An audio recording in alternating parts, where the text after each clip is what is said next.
if you want your music to sound professional, you probably need to be using compression. So today I'm going to explain exactly what a compressor is and how it works.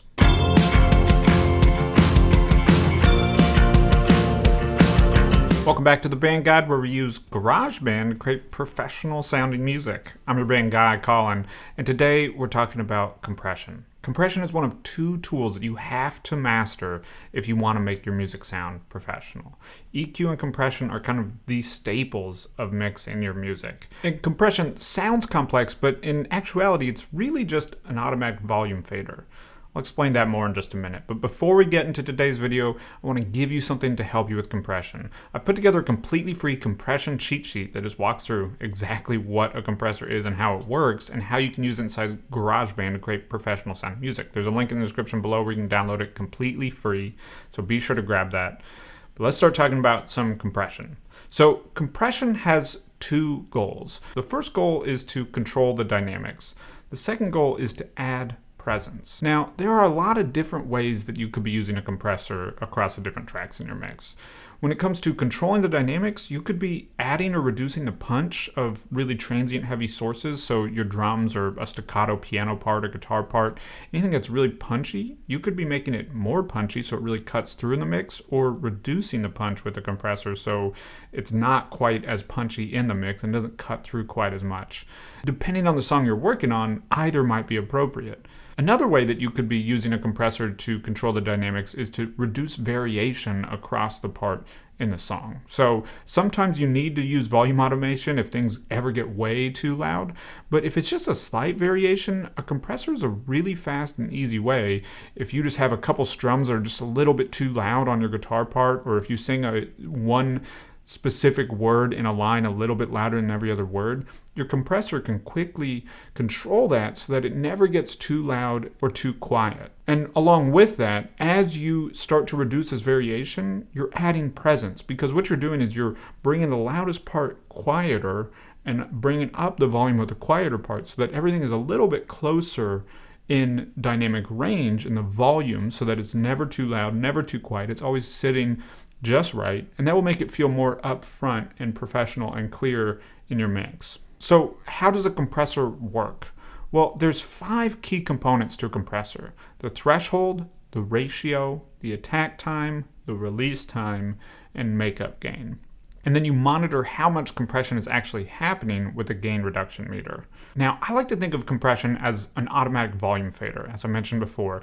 Picture a volume fader like you'd have on a mixing console at a live concert, or in GarageBand, the volume sliders that you have on the left-hand side. It's the same type of concept, but it's automatically doing the work for you. So picture a volume fader. Picture it right here as if it were sliding up and down, right? So we've set our volume fader right here at this point. When we set our threshold, what we're actually doing is setting a point that we're saying if volume ever gets past this threshold, we're going to turn it down on that volume fader. It's going to automatically happen. Now, how much it's turned down by is determined by the ratio. So a higher ratio will automatically turn the volume down more. Depending on how much it goes past the threshold, it will turn the volume down more. How fast it happens has to do with the attack time. So if it's going to be slowly turning it down or really fast, that has to do with the attack time. And then the release time is how quickly it returns back to the original point. So a slow release time will slowly come back up. A fast release time is going to basically instantaneously return back to the original volume. And then your makeup gain is basically trying to balance the volume, because as you turn down, you're going to be losing volume in the signal. And so by bringing up your makeup gain, what you're doing is bringing up the overall volume. So as it gets turned down, you'll lose volume, but then as you turn it up with makeup gain, you'll make that volume back up. The cool thing is, if your quieter parts never pass that threshold, they'll automatically get more volume from that makeup gain. Does that make sense? Let's look at this a different way inside the compression cheat sheet that I mentioned earlier. Again, you can download this below completely free. So let's go down to where we're talking about the threshold and ratio. This is, I think, the best visual representation of threshold and ratio. So this is our source volume, and it's going to just continue moving up this line. So that's the volume moving up the line. And when you set your threshold at a certain point, as the volume passes it, depending on the ratio that you've set it will turn it down. So a 1-to-1 ratio is not going to turn the volume down at all. A 2-to-1 ratio will turn it down by half. A quarter will only let a quarter through. And then infinite to 1 is basically saying no volume past this threshold. As we bring that threshold down, more compression will be happening. You can see it gets more extreme as it comes down. So that's, in my mind, the best way to visualize and think about the threshold and ratio of a compressor. Now, when it comes to the attack time, very similar. We can see here how quickly it engages on the audio once it's past the threshold. So a faster attack time is going to be really quick. A slower attack time is going to be slower. And then the release time is how quickly it turns back up after it's been turned down, after it's crossed that threshold. Let's jump over to a couple quick examples inside GarageBand so you can hear what compression is actually doing. So in this example here, we've just set up GarageBand Drummer, and the GarageBand Drummer track is running through this free analog obsession compressor called the Speed Comp. It's a great compressor, and we're just going to play with the knobs. So we have our threshold, which is the point at which the compressor will start engaging. We have our ratio, which is how much it will turn the volume down by once it passes the threshold. We have our makeup gain, which is how much volume we're making up after the volume has been lost by being turned down by the compressor. We have attack time, release time. There is a knee on this compressor. This is on some compressors, not on all compressors. What essentially it is saying when it starts to get turned down by that compressor, is it going to be a really sharp point or a really soft point? Just imagine a curved knee or a really, really pointy knee. Think of it that way. So we'll ignore the knee for the purposes of this video. Let's focus just on the threshold ratio, makeup gain, attack time, and release time. So listening to this example here, right now the compressor is not engaging because the threshold is too high, so it's never being told to turn the volume down. As I bring the threshold down, we start to hear compression happening. And it's making it quieter, so you might initially be thinking, oh, that's not making it sound better, but if we bring the makeup gain in, now we're really hearing what the compressor is doing. If we turn it off, very different, right? So this is a lot of compression happening right now. Depending on the sound you're going for, that might be great, but it might be too much. So you want to be thoughtful in how you're setting your compressor. So let's look at some extreme examples so we can really see and hear what's happening. So with this compressor, we'll bring the threshold down until it's engaging pretty heavy. And I'll bring this ratio up to a really, really high ratio. So 10-to-1, this is really high. If I bypass this plugin, we're losing a lot of volume. So I'll go ahead and balance the volume back out.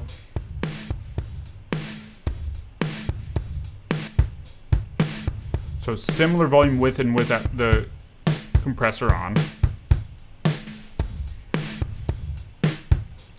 All right, and then let's look at what the attack and release time do. So think of your threshold and your ratio as determining how much compression is happening, and your attack and release time as determining how the compression sounds. So if I play with this attack time, if I bring it to be super fast, 1.5 milliseconds, you'll start to note the initial hit of the drum kind of disappears. If I bring it way back, it starts to get really punchy, right? So if I bring it all the way down, we lose that hit. If we bring it up, it kind of amplifies that hit. And that's because as it passes the threshold, it delays just a little bit to let that initial hit through, and then it comes down. See what I mean? So that's how attack time really can let you add punch to a source if that's appropriate. We can also play with the release time to kind of set that to be something that's either really always engaged or always letting off really, really quickly. So just every time it gets past the threshold, it immediately goes back up. So let's listen to that. We'll leave this kind of really punchy for now. This way it's only impacting right after the hits. That's really bringing up everything else in the mix. You hear the hi-hats a little bit more. Cool, right? And then as we bring it slower,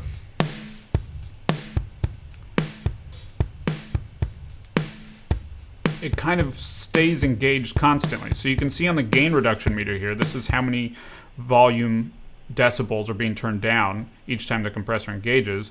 You can see that it kind of stays over here more as it's slower, where here it's only ticking up when it's engaging. So think of your release time as how quickly you're going to let it off, and you can see how much that changes the tone.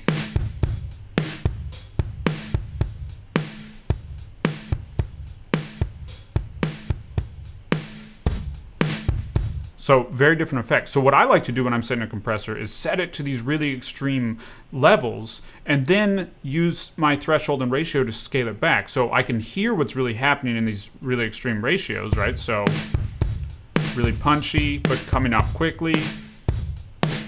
I think that kind of adds something to the drum sound. It brings out the hi-hats a little bit more. Now I'm going to bring my ratio back down to a reasonable point, maybe 5:1. Which is a pretty kind of intense but not crazy intense ratio. And then we'll bring the threshold back up just a little bit. And then I'll set my makeup gain so it's the same with and without the compressor. Add in a little bit of volume. Very different, right? The drums are a little bit punchier, but at the same time more present. We can hear the in-between hits. We can hear those snare wires a little bit more. So that's a great example for using compression on drums. Let's look at one on guitar. So in this example, we're talking about kind of the other goal in controlling dynamics, which is to reduce the variation, right? So with this compressor, I'm not trying to add punch or take away punch or anything like that. I'm trying to reduce variation so that this guitar is always really present and up front, even when there's a little bit of variation. It's not taking away variation completely, but it is reducing that dynamic range just a little bit so that that guitar can sit a little bit higher in the mix without ever getting too loud or being too quiet. So let's listen to this section right here, and then I'll zoom in on what exactly is happening.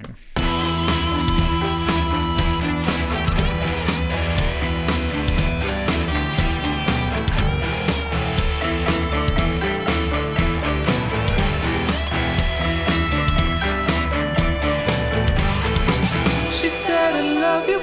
So pretty cool part, right? And it's this rhythm track that we're really focusing on because I really want that to be upfront driving, really matching the lead line, and it needs to stay upfront and present to do that. And so it wasn't crazy dynamic because distortion also controls dynamics a little bit. You're not going to have a huge amount of dynamic range in anything that's really distorted. And this guitar is pretty distorted. But it does have a little bit of variation, especially as he does like a little bit of a flourish. So what I'm going for with this compressor is to engage always a little bit, but then anytime that he does a flourish, it's going to engage just a little bit more. So I'm setting my threshold, and in this case, I think I left the attack and release time more or less how they were set. So really what I'm focusing on is bringing my threshold to a point where I'm engaging when I want it to. It's engaging a little bit more when I think I need to control it a little bit more. And then I'm just using makeup gain to contain that. So if we listen to this part here, it's always kind of hovering around here. When it's a little bit quieter, it's engaging a little bit less, meaning that that will benefit from this makeup gain a little bit more. And when it gets louder, it engages a little bit more, right? So without this compressor, it doesn't sound drastically different, but it's just a little more present with it on. Right, so this is a lot more subtle, but it's going to reduce that variation. It's going to make it a little bit more present, a little bit more up front, a little bit more consistent in the mix. We've done something similar on the lead guitar line here. We'll just listen to both of these in solo, where he's doing these sustained notes, and there's a lot of compression on here, so those notes are sustaining pretty well on their own, but by adding this compressor, I'm able to have it engage a little bit more when those notes get a little bit louder, and then a little bit less when they're a little bit quieter, and then the makeup gain benefits the ones that are a little bit quieter, so it's just a little bit more even throughout. So if we're listening to that,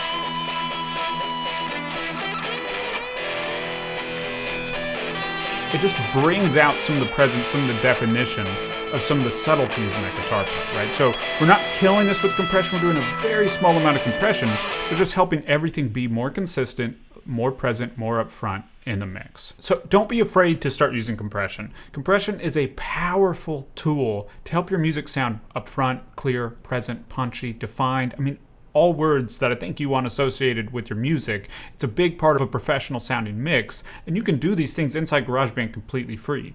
I used a great free Analog Obsession plugin in this example, the Speed Comp, and it's a great plugin that you can use. It's a little bit more powerful than the built-in GarageBand compressor. The compressor sounds great in GarageBand, but it's missing that gain reduction meter, and it makes it really difficult to use. But in the compression cheat sheet that I mentioned before, I do talk about how you can use the GarageBand compressor and the kind of gain reduction meter that you get depending on what kind of track you have it on to still use it and get great results. So I've done videos using the GarageBand compressor, still gotten great results. If you understand the concepts and how to set a compressor, you can still get a great sound with the GarageBand compressor. But the Analog Obsession compressors do give you a little bit more functionality, and there's some old school analog style compressors that are actually a lot easier to set than the more complicated digital compressors that we see inside GarageBand and other DAWs. Analog Obsession has given us some really great free ones, and in next week's video I'm going to really break down a few of those and how you can use them and what sources they're great on. So as I mentioned, be sure to grab that free compression cheat sheet. It's really going to help you out. There's a link in the description below. It walks through all of these concepts, and you can reference it anytime you want if you're kind of forgetting how some part of a compressor works. Really, really key. Before we go, as always, I want to hear from you. I have 2 questions today. First, do you use compression in your mixes? Do you think this video is going to help you use it a little bit more confidently? Let me know in the comments below. And also, do you have any favorite compression plugins, either free or paid? Let us know. I always love finding new plugins that people like using. Let us know in the comments below. If this video is helpful, be sure to like, comment, subscribe, and I'll see you next week with another video. One thing at a time.